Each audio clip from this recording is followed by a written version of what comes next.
What's up, you guys? It's Matt here. So I just got finished with the AMA, the YouTuber AMA for Shiba Inu, and it was definitely eye-opening at times. And I got to ask two questions that kind of got blown up into probably like 20 to 25 minutes worth of discussions, which was interesting to me. And I appreciate the parties involved. Don't get me wrong. Like, I'm not, clowning you in any way. I appreciate everything that you've done and you've answered. And maybe there just will always be a disconnect, and I'm okay with that. I do want to be able to find common ground in some areas, and I think we have done that a little bit. But when it comes to the overall AMA and my thoughts on it, I wanted to give everybody my thoughts on how things really went there with different YouTubers, different questions, and all of that stuff. It was definitely eye opening. So make sure you guys hit that like button, hit that subscribe button, hit the notification bell for more videos like this one. Also, make sure you guys check out some of the links down below. It does help out the channel if you want to join my Shiba Inu community that I created, that we're looking to grow to thousands of holders or thousands of members, and end up developing things like NFTs that form utility, or having some other form of utility that really partners in or couples in Shiba Inu as a whole. From their words, they said that anybody can build anything around Shiba Inu, and it should be supported that way. And hopefully their community will support what we're trying to build with this, and get it to newer heights, to where we obviously see the progress or the growth within Shiba Inu. And it's never too late. I would say, you look at this and they've built this large thing, and it could be, too late, but it's never too late to start it up, especially if you truly believe in a project and they're not showing that much support within it. Granted, they have been showing a little bit more support as of late. Wellies is doing some great things. I made a video about them. I tweeted about them and talking about how they're going to burn a certain amount and actually implementing burns within it, implementing use as well. I'm not so, keen on the use, but I would probably be open to, seeing obviously the burn that's, coming through. But anyways, make sure you guys hit that like button. Like I said, hit the subscribe button. If you didn't catch the AMA was at 9 o'clock. It was like 2 hours and 13 minutes long. I gave kind of my thoughts afterwards. I live streamed the whole thing, even though I had internet problems and all of that. But yeah, I live streamed the whole thing. I pretty much was like the fifth person to ask questions right after Clay. And Clay asked a question that really resonated with me, because it was a question that I wanted to answer on. And if I go through like the list of my stuff, I wanted a answer to that question, where he talked about really the tie between Shiba Inu and other things. And it really, I don't know why this thing is listening to me. It just keeps doing it, and it's weird. I don't want you to listen to me. Stop listening to me. But yeah, I think asking about Shiba Inu and the connection with other things out there, that was really my main focus, is to understand how you can find a way to get that connection to SHIB, and why you don't have that connection from the beginning. There were so many opportunities to where Shiba Inu, as since it's known to be the king, it should be connected in a big way to every other project that's out there, right? Wellies is starting to do something with burns and being able to utilize SHIB NFTs as well. I just found out some information that I didn't know about when it comes to Wellies as well, that basically 15% goes to Shiba Inu coin as well. And I don't know what that really means, as if it goes to the people that are in leadership, or in that partnership, or in that connection to that partnership. Because if that's the case, then the money is going to them to do nothing with, right? Now, I don't really know the details of that, so I'm not going to speak on that heavily, but it definitely is eye-opening to know that information, which I didn't know about, and maybe it was somewhere and I just didn't see it. They didn't talk about it when we were on the Wellies AMA, but yeah, I asked that question and basically said, look, we have SHIB in the middle. We have these connections that are out towards all these other pieces, right? Shiboshis, right? You have Metaverse Lands, you have Bone, you have Leash, you have all of this stuff, right? And the connection really goes one way. It goes towards those pieces. All of the holders that are within SHIB are basically told to, hey, support this position, because this position is part of the ecosystem. That's why they're supporting it. Now, they're supporting it with thought, a lot of them with thought that it will somehow support SHIB in the end. but we're noticing that a lot of those pieces are not finding ways to support SHIB, right? Whether you're talking about bone or leash, and I mean, they support in different ways, but they should have a tie back to improving what SHIB can be, right? And, Claybro said something interesting on his live stream after the AMA, and I went back to check to see, what he talked about and everything, and what he saw and what his thoughts were. And, he talked about the connection and how everything doesn't need to just run exactly through Shiba Inu.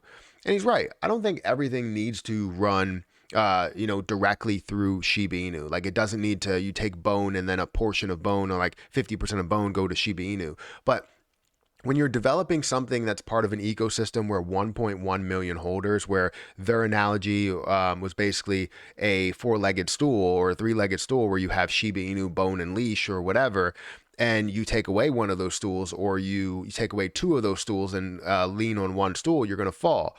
Well, understand that the way that they talked about Shiba Inu to be, they talked about SHIB to be king, which means it's not only just one leg. It's the thing that started it all. It's basically like if you're looking at one of those chairs, those metal chairs, let's say this, right? It's probably more like a bike where you have a bicycle with the two wheels that can be supported by a normal person, but you have those other two pieces that are the training wheels. Like, that's what I'm thinking it as, because SHIB is a large monster in itself by having 1.1, 1.2 million holders in it. And then again, people are told, hey, invest into this because it's part of the ecosystem. If it wasn't part of the ecosystem, people would not invest in it. That's where I start to really, you start to draw lines. You start to understand what's going on here, right? Everything was really built off of that initial investment. So if everything was built off that initial investment, it's basically saying, if you're holding SHIB, you should hold this. Well, why?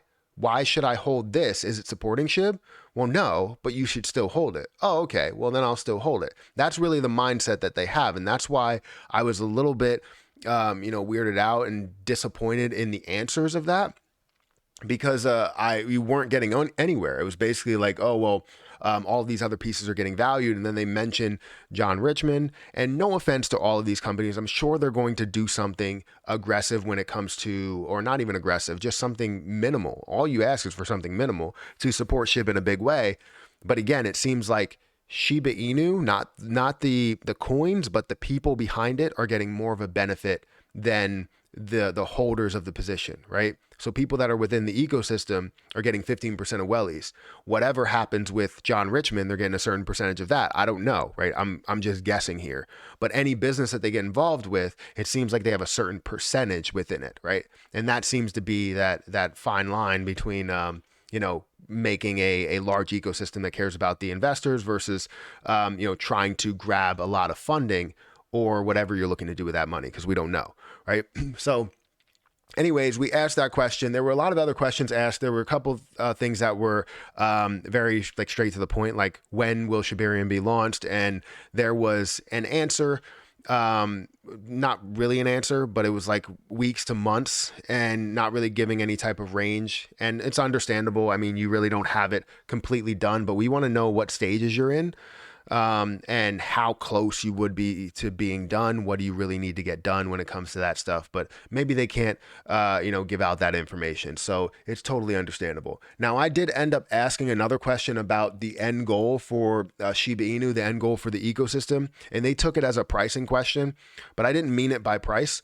I didn't mean to say, what price is Shiba Inu getting to? I know I've been investing for a long time. I understand that. What I'm basically saying is the utility, right? The utility behind it. I want to know, where is your goal for Shiba Inu with the utility? Where's your goal for Shiba Inu when it comes to the burns, right? Are you looking to burn? What is your specific goal? And I'm sure everybody has their own goals on where they want Shiba Inu to get to, unless they don't hold any, right? And, I was like, if they don't give an answer as to that, maybe either they just don't want to give that answer, or they don't hold any SHIB, so they don't have any goals for it. So it's just interesting. And I know some people took offense to a lot of my questions, and I understand where you're coming from. I'm just trying to get some answers, and it comes from my community. It's not just from me, but it's also from the entire community that we see here. What's interesting is as I was talking, I did gain 100 followers on Twitter, which is really interesting to me. I'm now at like 4,800 or something like that, which is fantastic.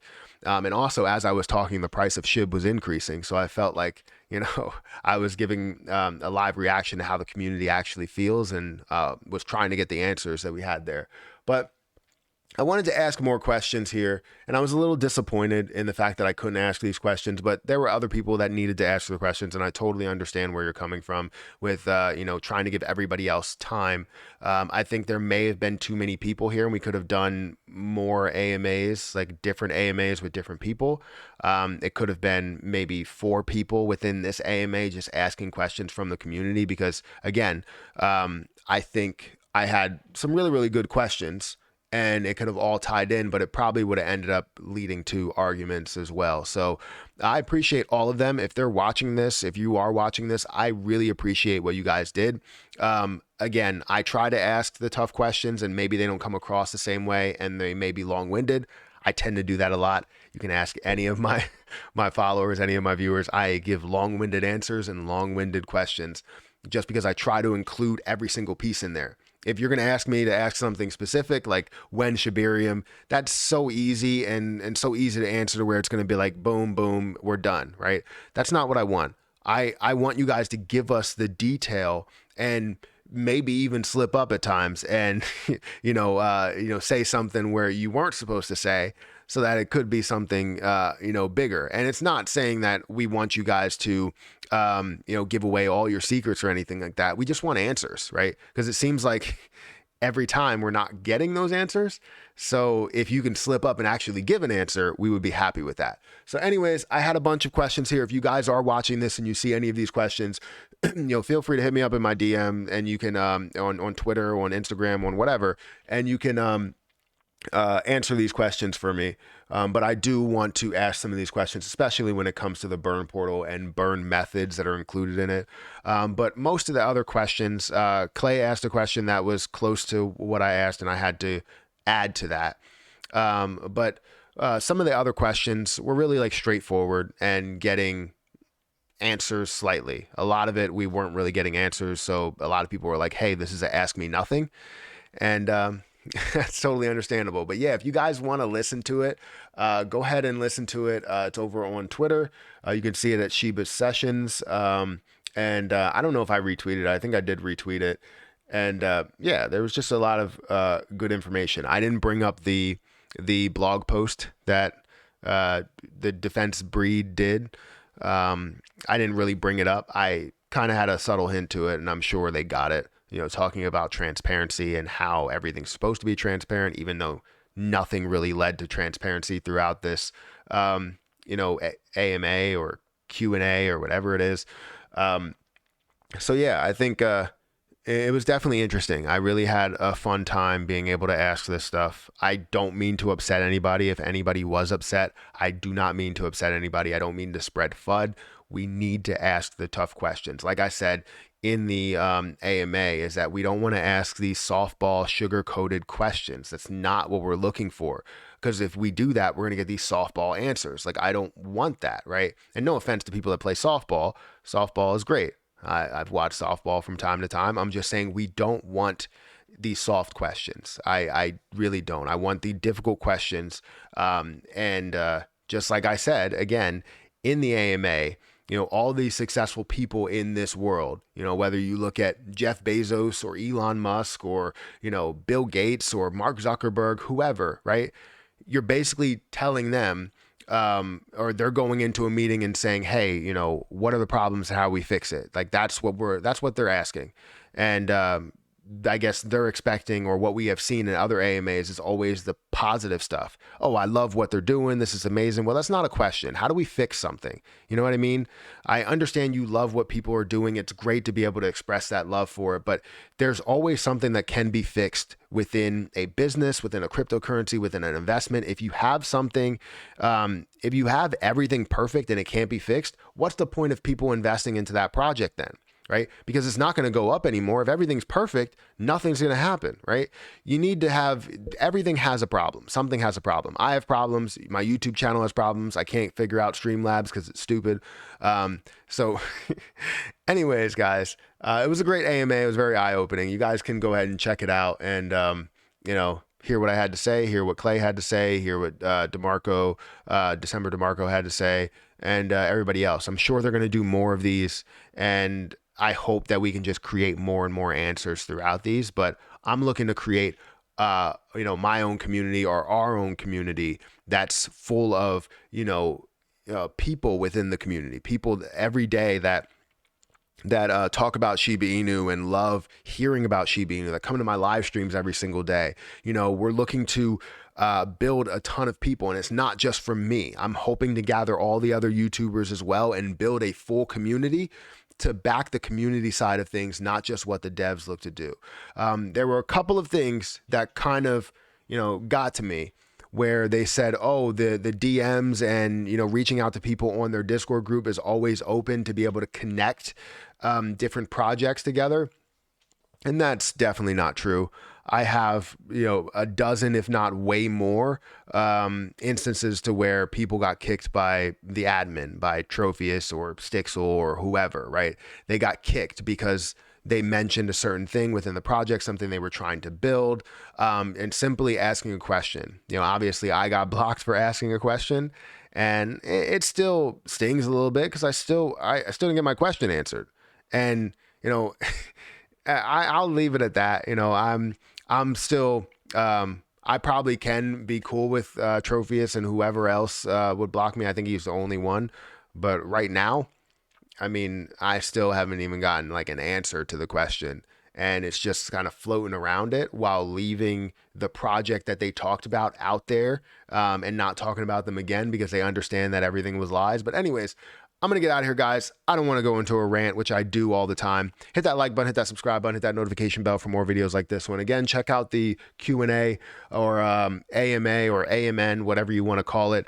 Ask me nothing or ask me anything, or just don't even ask me at that point. But yeah, hit that like button, hit that subscribe button, and I'll catch you guys in the next one.